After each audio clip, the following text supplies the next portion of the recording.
Diperketat izin senjata api, dialog kita lanjutkan kembali masih bersama Brigjen Pol Purnawirawan Edi Susilo.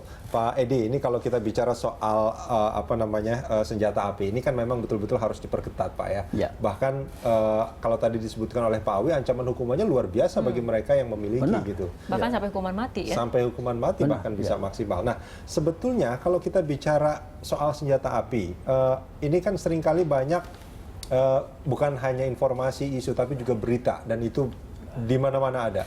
Orang seringkali itu kalau bahasa Sunda mungkin gagayaan mungkin ya, itu atau megang senjata api gitu, bahkan untuk menakut-nakuti orang gitu. Ada koboi jalanan kita juga tahu itu. Ya. Nah ini di Perbakin, apakah itu juga memang terlihat ada karakter-karakter orang yang seperti itu? Artinya jangan sampai senjata itu dipegang sama orang seperti itu sebetulnya, Pak Edi. Ya. Terima kasih. Jadi kami di Perbakin, di sekolah menembak maupun di lapangan 25, 50, bahkan ditembak reaksi di belakang, itu selalu mengingatkan safety, safety, safety. 3 kali safety-nya itu. Ya. Tidak bisa sembarangan. Dan apabila yang mau kita latih ini ada tanda-tanda memegang senjatanya itu sembrono dan sebagainya, itu kita ingatkan. Yang sembrono itu yang gimana, Pak? Ya misalnya megang senjata itu langsung ke trigger, dibawa-bawa, diacungkan ke orang begini nih. Itu harus diperbaiki. Bahkan kalau nggak salah ada polisi juga dia bercanda gitu kan, akhirnya kena temannya yang meninggal. Nah, itu saya ingat pernah kejadian juga. benar. Jadi menyalahgunakan senjata api terutama itu kadang-kadang tidak hanya warga sipil, ya maaf aja, mungkin TNI Polri-nya mungkin ada yang juga main-main. Itu kenapa kemudian dalam aturan pada saat kepemilikan senjata api memang diharuskan adanya syarat psikologis seperti itu ya Pak, ada tes kejiwaan Ya, seperti itu. ada tes kejiwaan, karakternya dia bagaimana, ya, kemudian bagaimana dia keterampilannya, tidak boleh diacung-acungkan sembarangan. Ya. Ada yang main-main ke temennya, itu sudah tidak benar. Kalau sudah ada yang main-main begitu, sebaiknya dicabut. Sebaiknya dicabut. Sebaiknya dicabut. Karena apa? Karena membahayakan dirinya sendiri maupun orang lain. Oke. Yang berhak mencabut izin seperti itu dari Perbakin atau langsung dari Polri-nya Pak? Kalau misalnya dia anggota kesatuan, tentunya komandan kesatuan, kepala kesatuan. Tapi kalau dari Perbakin ada yang main-main begitu, cabut semua izinnya. Nah, Pak Anggota Perbakin yang sok-sokan katakanlah ini, Iya. cabut izinnya, tidak boleh pegang senjata api, tidak boleh ikut lomba dia. Itu sudah jelas itu sanksinya di Perbakin. Oke. Karena membawa senjata api saat lomba saja, arahnya masuk di trigger, ini diskualifikasi. Oke. Diskualifikasi. Karena itu Baik. berbahaya. Berbahaya. Baik, Pak Edi, kita akan sapa dulu penelpon dari Kalibata, ada Pak Bram. Pak Bram, selamat siang. Iya, halo, selamat siang Mbak Rara, Mas Rudi, sama Pak Edi. Iya. Ini ada beberapa hal yang mau saya tanya sehubungan dan kepemilikan senjata api ya. Kalau untuk mengacu kepada undang-undang darurat, ya nomor 1 itu kan, karena memang kita bicara dasar hukumnya itu kan kalau di Indonesia. Kalau kepemilikan untuk kayak senapan angin itu bagaimana ya? Oke. Itu 1. Terus yang kedua, apakah setiap orang jikalau mungkin memiliki dalam hal ini, memang itu tidak bisa dikategorikan, bisa beberapa dari pihak kepolisian juga mengatakan itu bisa dikategorikan sebagai senjata api ataupun bukan senjata api, ada beberapa pihak bilang kayak gitu. Tapi kalau bisa nggak kira-kira kalau mengacu pada undang-undang darurat, ketika mereka secara tertangkap tangan membawa, menguasai dalam hal ini menyalahgunakan, bisa tidak dia dikenakan pasal yang mengacu kepada undang-undang darurat? Itu aja Pak. Terima kasih sebelumnya. Baik, Pak Bram dari Kalibata, terima kasih banyak Pak sudah bergabung bersama kami di Landstalk. Mungkin bisa langsung direspons Pak Edi? Ya, kalau kaitannya dengan kepemilikan tadi senapan angin, nah ini kewenangan dari Polri. Dari Polri? Ya, tapi kalau kami dari Perbakin, itu ada air pistol dengan air rifle. Itu angin 4,5 masuk gudang, tidak boleh. Tidak boleh? Tidak boleh, karena nanti khawatir disalahgunakan itu tadi. Oke. Nah, yang sering kita lihat, maaf, ada kalanya kalau misalnya ke kebun atau apa, bawa senapan angin yang itu loh, pompa itu untuk nembakin burung. Nah itu kewenangan dari Polri. Itu kan dijualnya bebas sekali kayaknya Pak. Bebas. Itu kalau kita lihat di apa namanya Ranca Ekek itu kan toko-toko senapan angin itu luar biasa gitu. Nah, ini mungkin kiranya ke depan mungkin perlu kita tertibkan. Harus jelas siapa yang membawa, yang memiliki, karena ya khawatirnya itu menyalahgunakan senjata itu. Kalau nggak ada apa-apa nggak apa-apa, tapi begitu ada korban, nah ini dia kena pasal kan, mungkin penganiayaan. Kalau mati bisa menganiaya, menimbulkan mengakibatkan matinya orang lain, misalnya begitu ya, atau dipakai untuk sengaja membunuh orang dan sebagainya.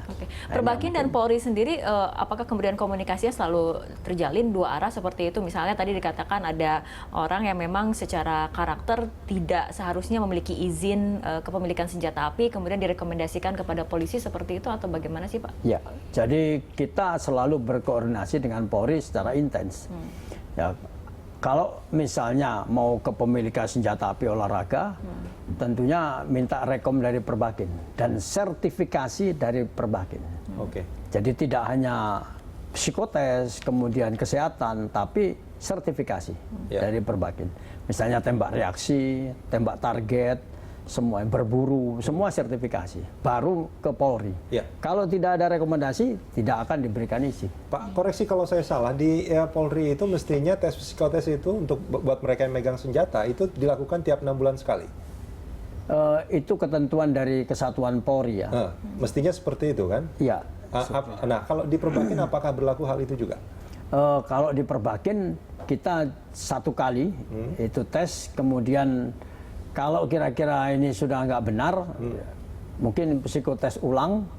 Tapi selama yang bersangkutan ini diamati misalnya dalam pertandingan, dalam tingkah laku dan senjatanya semuanya tertib, tidak. Karena kan sebetulnya kan emosi orang itu bisa saja tiba-tiba berubah gitu kan. Sebulan ke depan tiba-tiba dia ada masalah yang begitu sulit, dia menjadi sangat emosional. Ketika dia memegang senjata itu akan menjadi berbahaya bagi siapapun yang ada di dekat dia. Nah, apakah ada evaluasi periodik ketika kemudian izin dari anggota Perbakin ini sendiri? Ada evaluasi. Tetapi kan kalau di Perbakin tidak dibawa. Hanya untuk latihan dan pertandingan, lomba. Beda dengan anggota polisi dan TNI yang membawa sehari-hari. Karena memang dia petugas keamanan. Itu memerlukan psikotes. Sebab ya kondisi psikologis seseorang mungkin berubah. Ya karena mental dan segala macamnya ya kan. Itu. Jadi dan mental seseorang itu dinilai bukan dalam keadaan normal, tetapi justru dalam keadaan yang kritis, tertekan. Disitulah mental seseorang. Artinya sebetulnya siapapun yang akan memegang senjata ini harus dites dulu sebetulnya dia layak atau enggak ya. Benar. Tidak cuma psikotes. Psikotes terakhir adalah 10 tahun yang lalu udah nggak bisa megang senjata. Bisa. Keterampilannya juga. Dan saya mohon maaf, kalau sudah ada yang membawa senjata api diacung-acungkan ini, saya ngeri sendiri.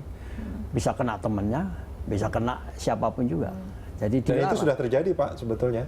Ada banyak kasus ya. Banyak kasus ya. Disitulah yang bahkan harus komandannya sendiri juga pernah ditembak gitu. Nah, ini yang mungkin perlu ada evaluasi. Artinya memang tidak semua orang bisa menggunakan ataupun bisa memiliki senjata api ya. Kita juga kemudian harus introspeksi bagaimana segi psikologi kita, mental kita, seperti itu ya. Kalau misalkan gini Pak, ini gambarannya. Orang yang tidak punya legalitas untuk memiliki senjata api, terus kemudian dia memperoleh senjata api, gitu. Itu kan artinya sebetulnya ada keinginan yang luar biasa.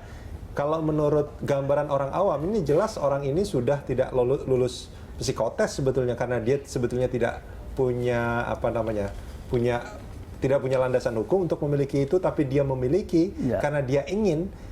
Boleh nggak kalau saya katakan itu pasti orangnya sangat berbahaya? Saya kira begitu. Patut dipertanyakan maksudnya apa? Maksud dan tujuannya memiliki senjata api itu untuk apa? Dia punya rasa dendam kepada orang lain atau apa ini dan segala macamnya. Maka dia lebih memilih jalur itu. Kalau dia benar kan lewat Perbakin aja.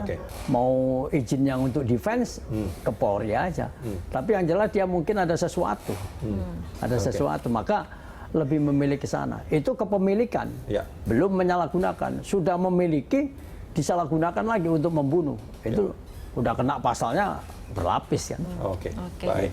Ya, Ya. kita harapkan ini memang untuk kepemilikan senjata api sebetulnya dari segi aturan sudah cukup ketat seperti itu, dan memang kita tunggu bagaimana terobosan dari Polri untuk kemudian meredam adanya peredaran senjata api yang sifatnya ilegal. Kecuali untuk olahraga yang kegiatan positif sih tidak masalah seperti Saya itu. boleh Pak ya nanti ya, konfirmatif Pak ya. Dengan senang hati, saya tunggu Mbak Nara. Mau jadi atlet Mas Rudi. menembak, Pak? Boleh.